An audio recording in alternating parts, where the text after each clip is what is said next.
Jack was on the verge of freezing to death, but strangely he didn't pull his clothes tighter. Instead he took them all off. The temperature had already dropped significantly by this point.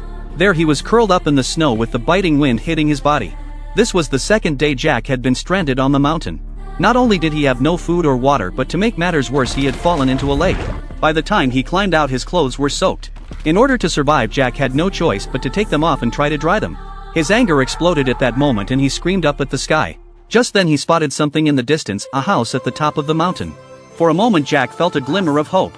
On the third morning Jack finally drank some fresh water. After checking his gear he got ready and set off toward the mountaintop. But after only a short distance his vision began to blur and hunger overtook his body. Jack collapsed to the ground. His exhausted body simply couldn't keep moving. When he woke up again it was the fourth day. But Jack had no choice but to continue climbing. When he reached the halfway point he opened his eyes to check the direction. The sight before him shattered him. There was nothing at the top of the mountain. The cabin he thought he had seen the previous night was nothing more than a hallucination brought on by hypothermia. Determined, Jack decided to press on toward the summit. Meanwhile his mother had been unable to reach him and started to worry. On the fifth day Jack had been traveling with a snowboard through the night, but the pain in his right leg forced him to stop. When he checked, his calf had swollen up dramatically, turning a horrifying shade of purple. Then in a desperate moment he did something insane. He put the torn skin in his mouth. As the cold icy flesh touched his lips he felt an overwhelming wave of disgust and couldn't go through with it. He had to stop this horrifying act. The harsh weather returned and Jack placed all his remaining hope in the radio. Meanwhile his mother had arrived at Jack's house.